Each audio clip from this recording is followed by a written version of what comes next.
नमस्कार दोस्तों। प्रस्तुत है भीष्म सहनी की लिखी कहानी फैसला।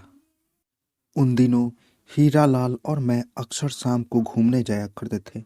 शहर की गलियां लांघकर हम शहर के बाहर खेतों की ओर निकल जाते थे। हीरालाल को बातें करने का शौक था और मुझे उनकी बातें सुनने का। वह बातें करता तो लगता जैसे जिंदगी बोल रही है। उसके किस्से कहानियों का अपना फलसनामा रंग होता। लगता तो कुछ किताबों में पढ़ा है, सब गलत है। व्यवहार की दुनिया का रास्ता ही दूसरा है। हीरालाल मुझसे उम्र में बहुत बड़ा तो नहीं, लेकिन उसने दुनिया देखी है। बड़ा अनुभवी और पैनी नज़र का आदमी है। उस रोज हम गलियां लांघ चुके थे और बाग की लंबी दीवार को पार ही कर रहे थे जब हीरालाल को अपने परिचय का एक आदमी मिल गया। हीरालाल उससे बगलीगर हुआ। बड़े तपाक से उसने बतियाने लगा, मानो बहुत दिनों बाद मिल रहा हो। फिर मुझे संबोधन करके बोला, आओ मैं तुम्हारा परिचय कराऊं। यह शुक्ला जी हैं। और गदगद आवाज में कहने लगा, इस शहर में चिराग लेकर भी ढूंढने जाओ तो इन जैसा नेक आदमी तुम्हें नहीं मिलेगा। शुक्ला जी के चेहरे पर विनम्रतावश हल्की सी लाली दौड़ गई। उन्होंने हाथ जोड़े और एक धीमी सी झेप भरी मुस्कान उनके होठों पर कांपने लगी। इतना नेक सीरत आदमी ढूंढे भी नहीं मिलेगा। जिस ईमानदारी से उन्होंने जिंदगी बिताई है, मैं तुम्हें क्या बताऊं। यह चाहते तो महल खड़े कर लेते, लाखों रुपए इकट्ठा कर लेते। शुक्ला जी और ज्यादा झेपने लगे। तभी मेरी नजर उनके कपड़ों पर गई। उनका लिबास सचमुच बहुत सादा था। सस्ते से जूते, घर का धुला पैजामा, लंबा बंद गले का कोट और खिचड़ी मूछें। मैं उन्हें हेड क्लर्क से ज्यादा का दर्जा नहीं दे सकता था। जितनी देर उन्होंने सरकारी नौकरी की एक पैसे के दावादार नहीं हुए, अपना हाथ साफ रखा। हम दोनों एक साथ ही नौकरी करने लगे थे या पढ़ाई के फौरन ही बाद कंपटीशन में बैठे थे और कामयाब हो गए थे और जल्दी ही मजिस्ट्रेट बनकर फिरोजपुर में नियुक्त हुए थे। मैं भी उन दिनों वहीं पर था। मैं प्रभावित होने लगा। शुक्ला जी अभी लजाते हाथ जोड़े खड़े थे और अपनी तारीफ सुनकर सिकुड़ते जा रहे थे। इतनी सी बात तो मुझे भी खटकी कि साधारण कुर्ता पजामा पहनने वाले लोग आमतौर पर मजिस्ट्रेट या जज नहीं होते। जज होता तो कोट पतलून होती, दो तीन अर्दली आसपास घूमते नजर आते। कुर्ता पाजामा में कभी कोई न्यायाधीश हो सकता है। इस झेप में नम्रता प्रशंसा में ही यह बात रह गई कि शुक्ला जी अब कहाँ रहते हैं, क्या रिटायर हो गए हैं या अभी भी सरकारी नौकरी करते हैं। और उनका कुशल क्षेम पूछकर हम लोग आगे बढ़ गए। ईमानदार आदमी क्यों इतना ढीला ढाला होता है, क्यों सक झुकाता झेपता रहता है। यह बात कभी भी मेरी समझ में नहीं आई। शायद इसलिए कि यह दुनिया पैसे की है। जेब में पैसा हो तो आत्मसम्मान की भावना भी आ जाती है, पर अगर जूते सस्ते हो या पजामा का घर का दूल्हा हो तो दामन में ईमानदारी भरी रहने पर भी आदमी झेपता सकुचाता ही रहता है। शुक्ला जी ने धन कमाया होता, भले ही बेमानी से कमाया होता, तो उनका चेहरा दमकता, हाथ में अंगूठी दमकती, कपड़े घम घम करते, जूते चमचमाते, बात करने के ढंग से ही रोब छलकता। खैर, अब हम चल दिए। बाग की दीवार पीछे छूट गई। हमने पुल पार किया और शीघ्र ही प्रकृति के विशाल आंगन में पहुंच गए। सामने हरे भरे खेत थे और दूर नीलिमा की नीली चादर ओढ़े छोटी छोटी पहाड़ियां खड़ी थी। हमारी लंबी सैर शुरू हो गई थी।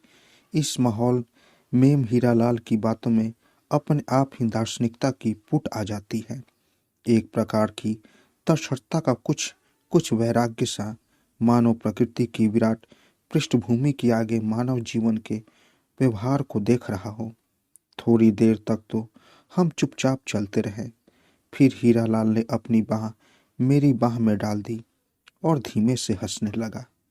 सरकारी नौकरी का उसूल ईमानदारी नहीं है, दफ्तर की फाइल है। सरकारी अफसर को दफ्तर की फाइल के मुताबिक चलना चाहिए। हीरालाल मानो अपने आप से बातें कर रहा था। वह कहता गया, इस बात की उसे फिक्र नहीं होनी चाहिए कि सच क्या है और झूठ क्या है, कौन क्या कहता है। बस यह देखना चाहिए कि फाइल क्या कहती है। यह तुम क्या कह रहे हो? मुझे हीरालाल का तर्क बड़ा अटपटा लगा। हर सरकारी अफसर का फर्ज है कि वह सच की जांच करे। फाइल में तो अंतशब्द भी लिखा रहता है। न न न, फाइल का सच ही उसके लिए एकमात्र सच है। उसी के अनुसार सरकारी अफसर को चलना चाहिए, न एक इंच ऊपर न एक इंच इधर उधर। उसे यह जानने की कोशिश नहीं करनी चाहिए कि सच क्या है और झूठ क्या। यह उसका काम नहीं। बेगुनाह आदमी बेशक पीसते रहे। हीरालाल ने मेरे सवाल का कोई जवाब नहीं दिया। उसके विपरीत मुझे उन्हीं शुक्ला जी का किस्सा सुनाने लगा। शायद उन्हीं के बारे में सोचते हुए उसने यह टिप्पणी की थी, जब यह आदमी जज होकर फिरोजपुर में आया तो मैं वहीं पर रहता था। यह उनकी पहली नौकरी थी। यह आदमी सचमुच इतना नेक, इतना मेहनती, इतना ईमानदार था कि तुम्हें क्या बताऊं। सारा वक्त इसे इस बात की चिंता लगी रहती थी कि इसके हाथ से किसी बेगुनाह को सजा न मिल जाए। फैसला सुनाने से पहले इससे भी पूछता, उससे भी पूछता कि असलियत क्या है, दोष किसका है, गुनहगार कौन है। मुलजिम तो मीठी नींद सो रहा होता है और जज की नींद हराम हो जाती थी। अगर मैं भूल नहीं करता तो अपनी माँ को इसने वचन भी दिया था कि वह किसी बेगुनाह को सजा नहीं देगा। ऐसी ही कोई बात उसने मुझे सुनाई भी थी। छोटी उम्र में सभी लोग आदर्शवादी होते हैं। वह जमाना भी आदर्शवाद का था। मैंने जोड़ा, पर हीरालाल कहे जा रहा था। आधी आधी रात तक यह मिसले पढ़ता और मेज से चिपटा रहता। उसे यही डर खाया जा रहा था कि उसे कहीं भूल न हो जाए। एक एक केस को बड़े ध्यान से जांचा करता था। फिर यूं हाथ झपटकर और सिर टेढ़ा करके मानो इस दुनिया में सही क्या है और गलत क्या, इसका अंदाजा लगा पाना कभी संभव ही नहीं हो। हीरालाल कहने लगा, उन्हीं दिनों फिरोजपुर के नज़दीक एक कस्बे में एक वारदात हो गई और केस जिल कचहरी में आया। मामूली सा केस था। कस्बे में रात के वक्त किसी राह जाते मुसाफिर को पीट दिया गया था और उसकी टांग तोड़ दी गई थी। पुलिस ने कुछ आदमी हिरासत में ले लिए थे और मुकदमा उन्हीं शुक्ला जी की कचहरी में पेश हुआ था।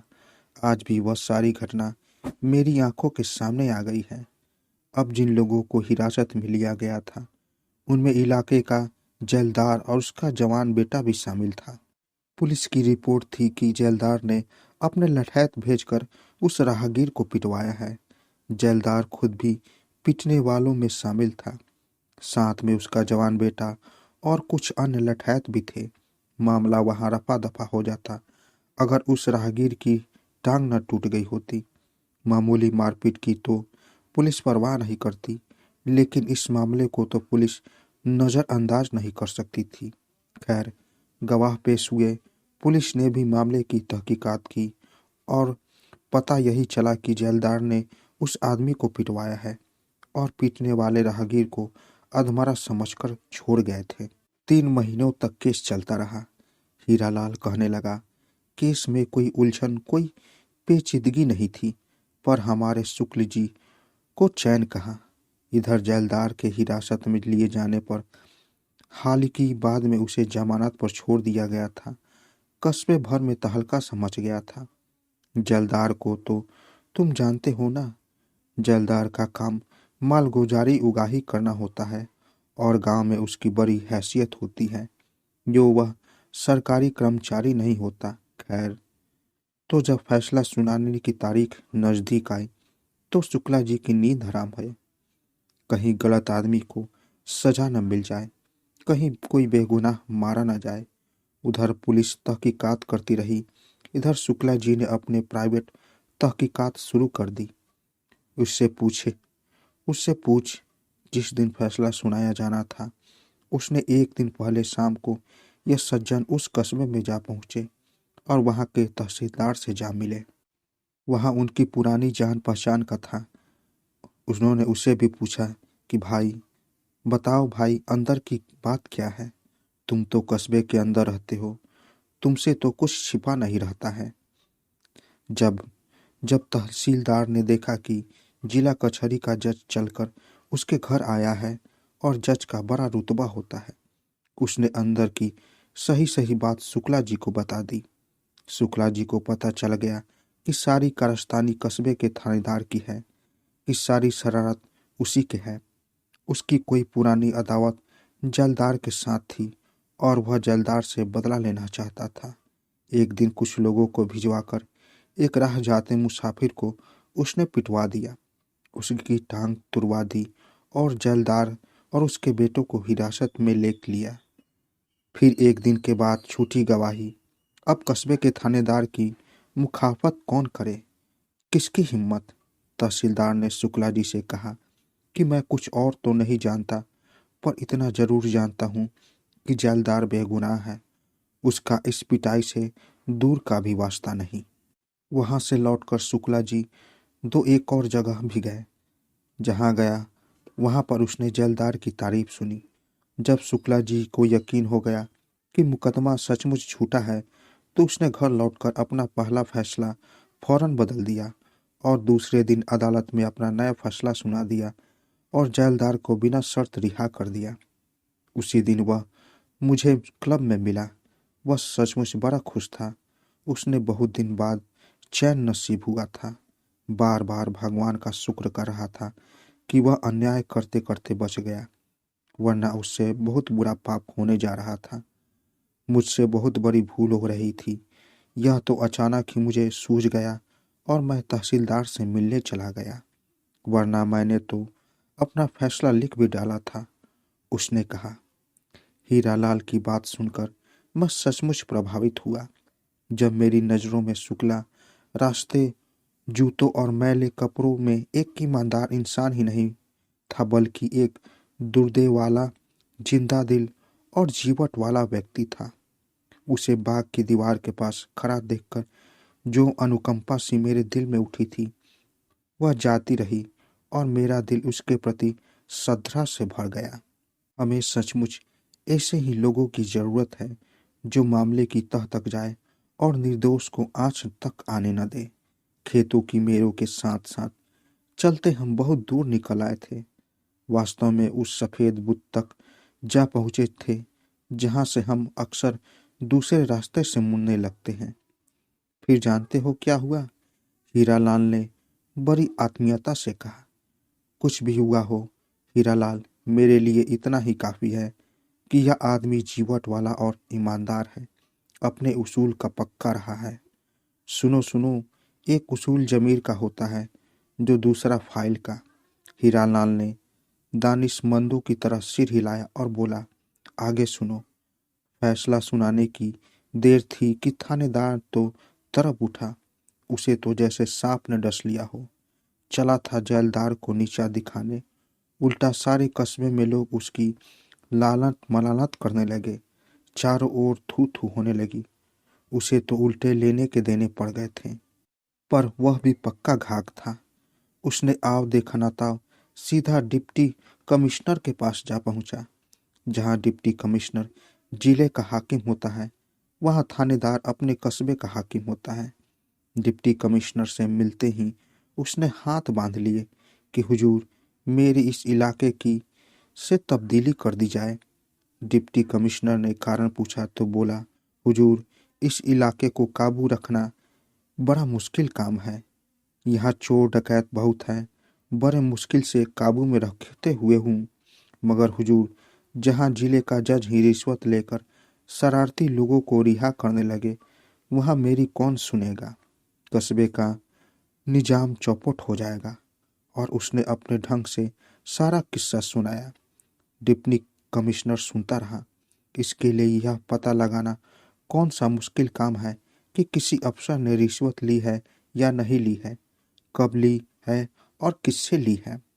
थानेदार ने साथ में यह भी जोर दिया कि फैसला सुनाने के एक दिन पहले जज साहब हमारे कस्बे में भी तशरीफ लाए थे। डिप्टी कमिश्नर ने बड़े सोच विचार कर कहा कि अच्छी बात है, हम मिसल देखेंगे।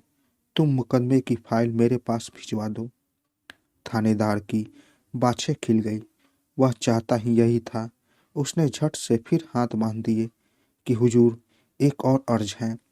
मिसल पढ़ने के बाद अगर आप मुखातिब समझे तो इस मुकदमे की हाई कोर्ट में अपील करने की इजाज़त दे दी जाए। आखिर वही हुआ जिसकी उम्मीद थी। डिप्टी कमिश्नर ने मुकदमे की मिसल मंगवा ली। शुरू से आखिर तक वह मुकदमे के कागजात देखा गया, सभी गवाहियाँ देखा गया, एक एक कानूनी नुक्ता देखा गया और उसने पाया कि सचमुच फैसला बदला गया है। कागजों के मुताबिक तो जैलदार मुजरिम निकलता था।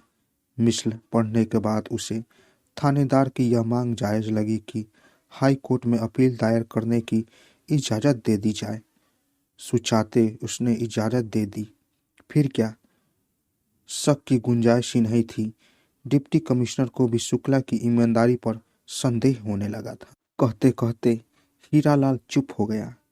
धूप कब की ढल चुकी थी और चारों ओर शाम के असादरपूर्ण साए उतरने लगे थे। हम देर तक चुपचाप चलते रहे।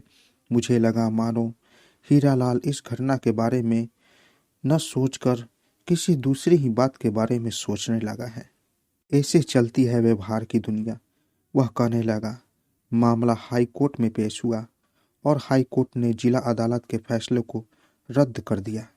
जैलदार को फिर से पकड़ लिया गया और उसे 3 साल की कड़ी कैद की सजा मिल गई। हाई कोर्ट ने अपने फैसले में शुक्ला पर लापरवाही का दोष लगाया और उसकी न्यायप्रियता पर संदेह भी प्रकट किया। इस एक मुकदमे से ही शुक्ला का दिल टूट गया। उसका मन ऐसा खट्टा हुआ कि उसने जिले से तब्दीली करवाने की दरख्वास्त दे दी।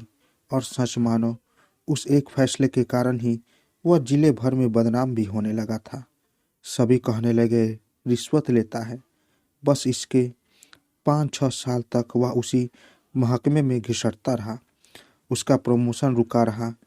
इसलिए कहते हैं कि सरकारी अफसर को फाइल का दामन कभी नहीं छोड़ना चाहिए। जो फाइल कहे वही सच है, बाकी सब झूठ है।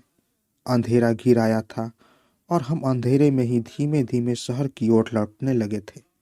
मैं समझ सकता हूँ कि शुक्ला के दिल पर क्या बीती होगी और वह कितना हतबुद्धि और परेशान रहा होगा।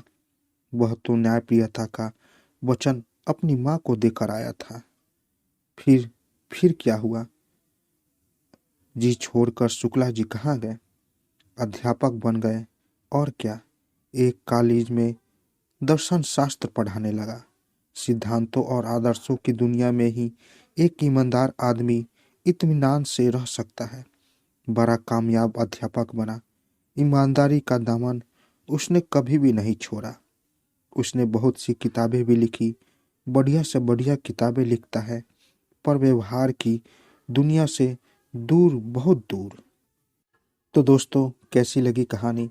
अगर आप लोगों को कहानी थोड़ी सी भी अच्छी लगी हो तो मेरे चैनल को ज़रूर सब्सक्राइब करें और साथ साथ बेल आइकन को भी ज़रूर दबाएं ताकि मेरी कहानी सबसे पहले आप तक पहुंचे। तो दोस्तों, मिलते हैं एक नई कहानी के साथ एक नए वीडियो में। तब तक के लिए नमस्कार।